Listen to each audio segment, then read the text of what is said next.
普罗大众心中所期待的未来网际网路，重点多半在于更强大、更快速、更安全，也更能维护隐私。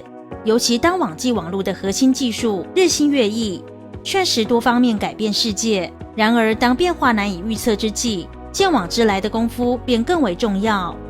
Paul Wilson 从网路治理的20年发展简史开始，探讨社群为了管理与使用网路而发展与建立的原则、规范及决策流程。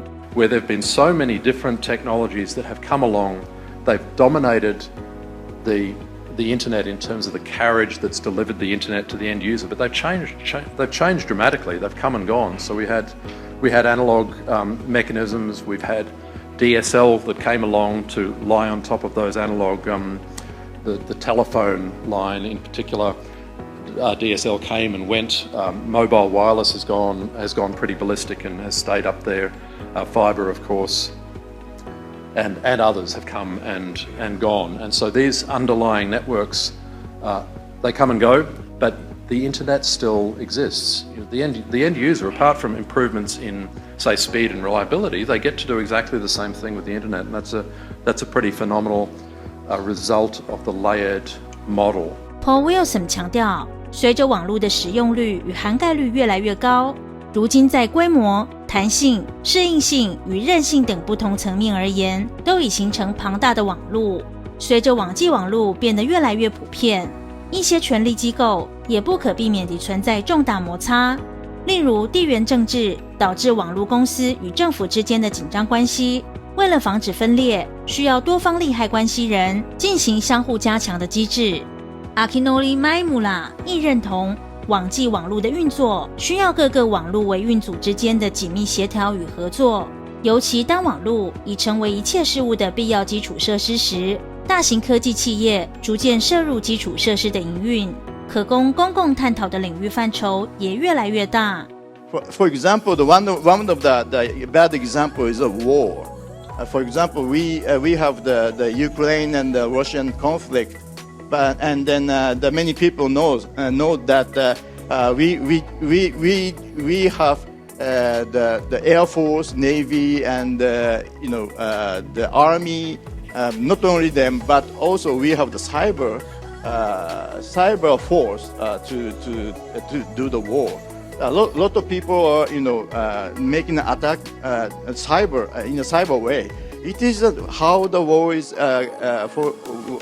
happening in now. So I mean that the internet is the infrastructure even for the war.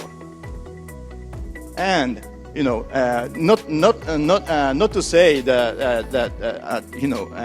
to the war, but we have a lot of the international conflicts, and then which is happening on the internet. Akinori Maimura 补充说明，事实上，他对于网络未来发展是乐观以待的。比如大数据与感测器的连结和应用，便是网络正面改善日常生活的实例。只是面对种种冲突，仍需要讨论出解决的良方。而自2015年开始，各种国际条约和协议的签订，便是一种朝事实解决的推进。但是，相较于情势的发展和变化，速度仍是太慢。Geoff Huston 在技术面的深度解析，充分诠释了自60年代网络技术的突飞猛进，已经验证了此一事实，也触发了更多面向的思考。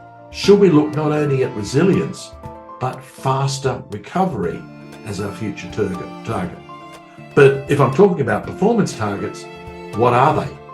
What are we trying to engineer the system to actually behave at? What's the time level to detect and heal from some kind of disruption? What are the costs of resilience? And who pays? Are all remarkably good questions, and I'm not sure I understand the answers or anyone else. And last and not least, is it possible to position resilience as a competitive differentiator? Geoff Huston 强调，从单一节点到系统封包，技术层面越趋复杂，仍无法保证100%的网际网络韧性。如果再加上商业道德的交互作用，都提示我们网际网络使用者回归初心的重要性。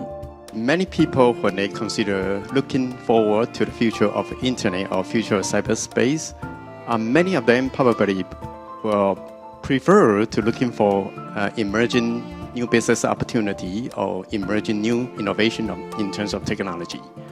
But one thing they probably forgot in this kind of goal searching, basically you are that's a single one-way directional superhighway, and when you go to this way, you probably forgot everything you do based on a lot of building block that was made and controlled by someone else. If the building block is very solid, then good luck. Please go ahead, search for your opportunity in terms of innovation. And if the building block is unstable and can be crushed, and you're probably the one suffering in the supply chain of the building block. 从技术到人性层面，对照时代变迁，网络的衍生品即便难以预测。Kenny Huang 便强调，网络治理并不是一条有去无回的单向公路，懂得瞻前顾后，才有望步步为营。